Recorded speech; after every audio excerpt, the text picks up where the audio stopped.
Now, Diddy might have already caught another case while on trial. If it all checks out, he could be hit with new charges on top of the current ones. So boom, Diddy had an ex named Gina, right? He was rocking with her and Cassie at the same time. Now here's where it gets shady. Gina was supposed to testify against him, then poof, she vanished. Prosecution can't find her, and nobody knows where she's at.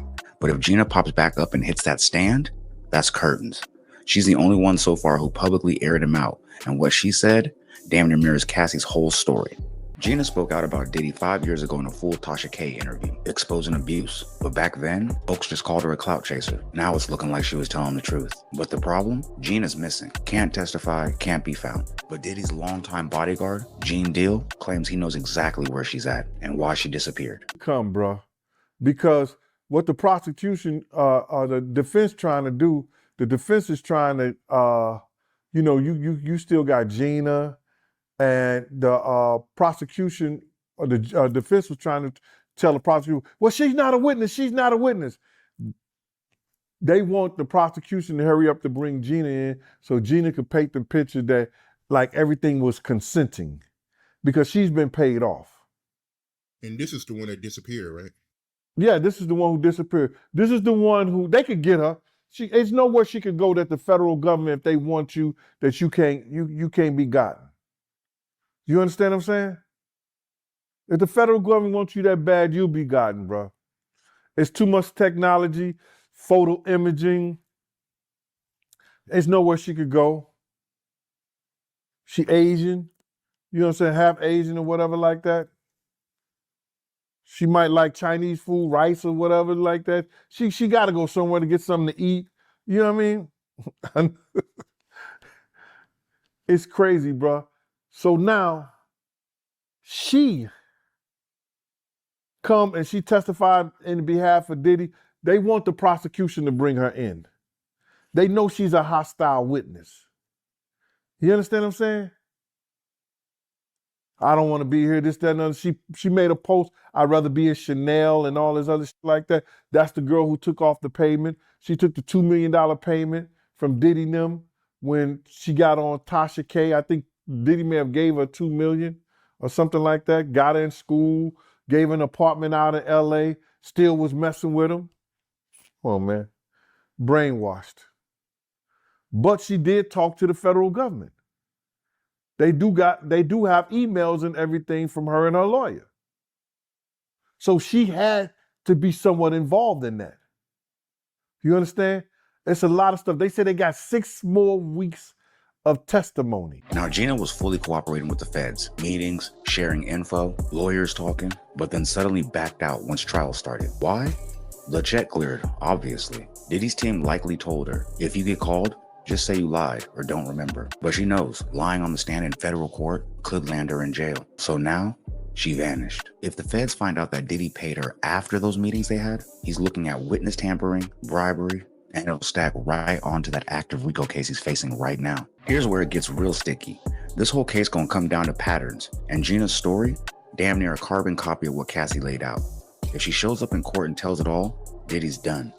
When Gina sat down with Tasha K, she broke down how he violated her mentally, physically, even while she was pregnant. She said he started in on her when she was still young, just like what Cassie accused him of. The control, the manipulation, the early trauma, every detail lines up. This ain't no one-off. This sounds like a routine. Now let's talk about the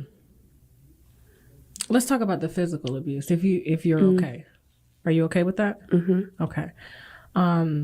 So obviously you terminated baby one because you loved him. Mm-hmm. How long after you guys started dating is when did the physical abuse start? The first time it ever happened, which was not even like that long into the relationship, because I met him in February, and then it was probably like the beginning of May, because we were at Meek's Mill's birthday. Okay. He had like a mansion party, and we went, but while we were there, I was sitting here, and then Puff, and then Meek, but I was like covered with like a stand or something. Like probably says like happy birthday Meek or something like that. But it's like a little stand that like was covering me. Okay. Because there was like a lot of cameras and stuff there. So it was like me, Puff, and Meek. Puff had like leaned forward to like talk to somebody, say hi or whatever. And so I turned over to Meek and I said, happy birthday. He put his hand out and he was like, thank you. So I reached his hand and shook it.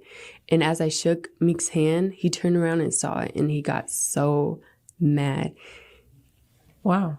And then we probably like stayed like 20 minutes after that happened. And then when we got in the car, he like grabbed my hair. We were in the one of those Escalade trucks. Okay. So I was sitting on this side, he was on the other side, and he like grabbed my hair and like cussed me out for doing that. He was like, "Why? Can I cuss?" Yeah. Oh, he was like, "Why you shaking his hand for like just saying So stuff it like was that?" I just was like like a jealous rage. yeah, I was like, I What'd you was say? just saying happy birthday, nothing else. I think he thought I was trying to be sneaky behind his back because I like reached over when he like leaned forward to talk to somebody else. So he thought I was trying to be sneaky. And you were how old at this time? I was 22 probably. Wow. Okay. And then he did this. So King Los was sitting in the back. Okay. And then when we got to the hotel, it got even worse. And he took one of my heels and tried to throw it at me. And then he like mushed my face and like really hard and made my nose bleed. Now, Gina's story sounds damn near identical to Cassie's. Same jealous rage, same black truck incident, same hotel scene. But here's the twist. Gina told this story 4 years before Cassie ever filed anything. That's what makes it feel way too real to ignore. At this point, when it comes to DV, Diddy looking more guilty than innocent. And it wasn't done in secret. People saw it. Dawn Richards even testified that she witnessed the event, though her team mistakenly tied it to Cassie. She later clarified that was Gina. Gina even told Tasha K in her interview that Diddy beat her so bad that she lost her baby. You name a few more instances. The other time was he had caught me texting another man. We was in Miami, and it got really crazy that time. We was upstairs and he had like, we were in his closet and he like pushed me and I fell to the ground and then he like stood over me. So I was like laying on my back and he stood over me and he started like punching me like this. Like he avoided my face, but he like started punching me like on the side of my head and I was just like covering my face. And he did that and then after he got done doing that, he like, because he was standing, his legs were like in between me, so he stomped on my stomach like really hard and I like took the wind out of my breath. I couldn't breathe and he kept hitting me and I was like pleading to him like, can you stop? I can't breathe. And he like stopped for a little bit. He like grabbed my hair from the back and like was like punching the back of my head because he was just avoiding my face when he was like hitting me. Wow. The next big fight we got into was I can't remember if it was like in November or beginning of December of last year. At that point, I was like fighting back because I just had enough of his shit, and he kept like pushing my buttons, and I was just like trying to like calm the situation down before it got worse, and he just kept pushing me, and then so I left his bedroom and I went down to like the meditation room. It's kind of like a guest house, like it's like separate from his house. And And he followed me there.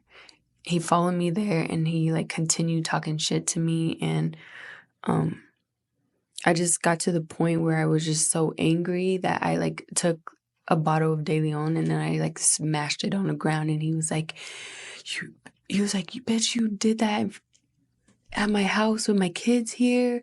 Bitch, my kids is here. And then I ran out the mediation room, or yeah, Meditation room. meditation room. Okay. And he chased after me. He pushed me to the ground outside, and he took my hair and like was dragging me across like the grass in my hair with my hair. And then after that, like a couple hours later, like it was the weekend, so we had people coming over, and he just like acted like nothing happened.